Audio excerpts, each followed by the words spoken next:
आज विधान परिषदेमध्ये नवीन उपसभापतींची निवडणूक होणार आहे आणि अतिशय चांगल्या मताने बहुमताने सचिन अहिर निवडून येतील याची मला खात्री आहे.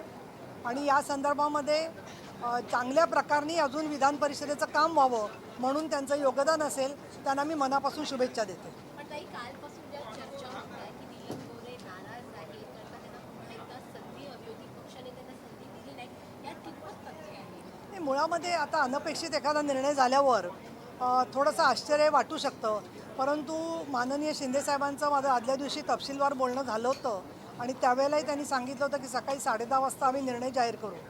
हिंदू हृदय सम्राट बाळासाहेब ठाकरे यांच्या पद्धतीप्रमाणे योग्य तो निर्णय पक्षश्रेष्ठी योग्य त्यावेळेला घेतील या संदर्भात माझी पूर्ण खात्री आहे.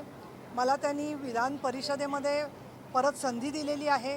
त्याचबरोबर 2022पासून ते आत्ता 2026पर्यंत मधल्या काळामध्ये उपसभापती म्हणून काम करत असताना माननीय एकनाथजी शिंदे तसंच देवेंद्र फडणवीस, त्या काळामध्ये अजितदादा पवार, आता सुनेत्रा पवार, या सगळ्यांनी जो माझा वेळोवेळी सन्मान केला आहे.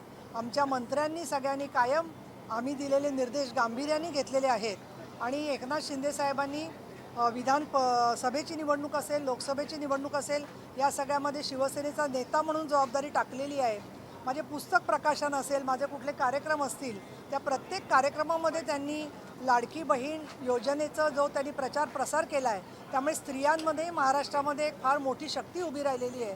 आणि त्याच्यामुळे कोण नाराज असेल तर त्या लोकांनी स्वतःची नाराजीची कारणं माननीय साहेबांच्याकडे द्यावीत.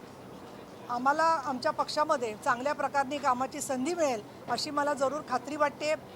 पण माझ्या मनातल्या नाराजीबद्दल तुमच्या मनात जेवढी चिंता आहे तर तुम्ही ती चिंता पूर्ण काढून टाका असं मला वाटतं. आणि उद्धव ठाकरेंची एकजूट होऊन असं वाटतंय का? कारण का त्यांनी जे आमदार विधान परिषदेचे निवडून गेले त्यांच्या चिन्हावर त्याची नोंदच केली नाही निवडणूक आयोगाकडे, त्यामुळे सचिन अहिरांवर तर कुठली कायदेशीर कारवाई होणार नाही.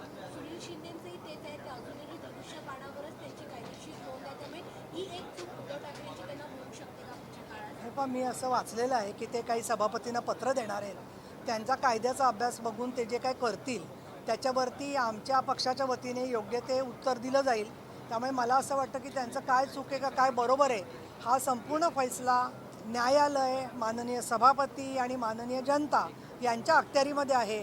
त्यामुळे मी त्यांच्यावर काहीही बोलू इच्छित नाही. सुनील शिंदे हे देखील तुमच्या पक्षाच्या वाटेवर देखील असेल, दृश्यपान चिन्हावरच त्यांची नोंद आहे. हे बघा, मी कुठल्याही व्यक्तीचं नाव घेणार नाही. ज्या ज्या व्यक्तींना, ज्या ज्या आमदारांना, ज्या ज्या पदाधिकाऱ्यांचा माननीय शिवसेना प्रमुख बाळासाहेब ठाकरे यांच्या मार्गावरती चालणारे नेते म्हणून एकनाथजी शिंदे यांच्याबद्दल आस्था असेल, बांधिलकी असेल, ममत्व असेल, त्या प्रत्येकाच्या संदर्भातला योग्य तो निर्णय माननीय शिंदेसाहेब घेतील असं मला सांगावंसं वाटतं.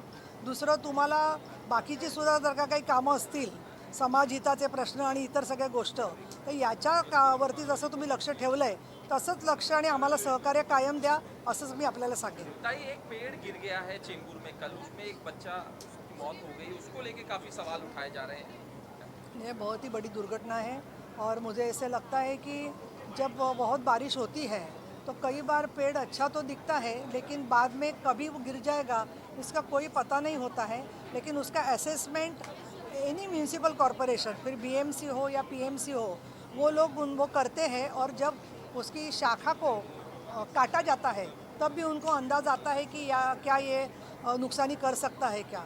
तो उसके बारे में उन्होंने कुछ टेक्नोलॉजी यूज़ की है क्या, और इस तरीके से शाखा गिरने के बाद में जो बच्चे की मौत हो गई और लोग जख्मी भी हो गए काफ़ी बच्चे. ये मुझे लगता है कि ऐसी घटना बार बार न हो, इसके लिए कुछ तो काम हो सकता है. इसके बारे में हमारा डिज़ास्टर मैनेजमेंट का जो डिपार्टमेंट है बीएमसी का, वो उसमें और ज़रा ध्यान दे सकता है. ताई, कल सचिन अहिर आपकी पार्टी में आए, उसको लेके आदित्य ठाकरे ने सवाल उठाया कि ये ऑपरेशन टाइगर नहीं है, ये ऑपरेशन देवेंद्र फडणवीस है, इस तरह से सवाल उठा रहे हैं. मैं कुछ इसके बारे में नहीं कहना चाहती हूँ.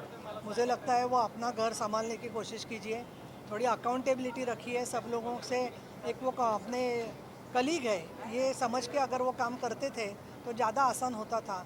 लेकिन उनका जो युवा नेतृत्व है उसके बारे में मैं कुछ पर्सनल जवाब या उस पर कुछ आंसर नहीं देना चाहता. सचिन अहिर वर्ली से हैं और आदित्य ठाकरे भी वर्ली से. अब क्या लगता है इसके बाद क्या असर पड़ेगा वर्ली विधानसभा?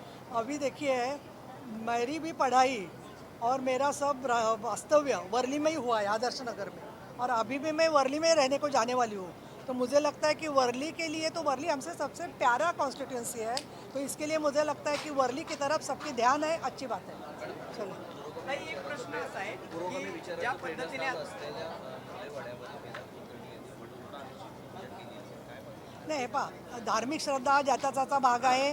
महात्मा ज्योतिराव फुले आणि सावित्रीबाई फुले यांनी सत्यशोधक विचार मांडलेला होता, पण त्याच्यात निर्मिकाचा विचार म्हणजे ईश्वराचा विचार आहे. तो ईश्वर जर का वृक्षामध्ये पाहून मेधाताईंनी तिथे पूजा केली असेल, तर याच्या संदर्भामध्ये संपूर्ण अंधश्रद्धा निर्मूलनचा कायदा काही त्या काळामध्ये लागू नव्हता. त्यामुळे त्या काळातले नियम आता लावता येणार नाहीत. तिथे जर का वटवृक्ष असतील, अजून कुठल्या झाडाची पूजा कुठल्याही निसर्गाला बाधा न आणता कोण करत असेल, तर त्याच्यावर आक्षेप घेण्यासारखं काही आहे असं मला वाटत नाही आहे. ताई, एक महत्त्वाचा प्रश्न आहे. असं म्हटलं जातंय समोरून बोल, समोरून बोल. सातारा प्रकरणी तुम्ही जो निकाल दिला होता त्यावर भाजप नाराज होतं आणि त्यामुळे तुमचा उपसभापती पदाचा पत्ता कट झालाय. तुमची भूमिका काय? तुम्हाला खरंच असं वाटतं का? यात तथ्य काय? नाही, आता मी काय करते, तुमच्या सगळ्या प्रश्नांचा अभ्यास करते आणि मग तुम्हाला बोलते. धन्यवाद.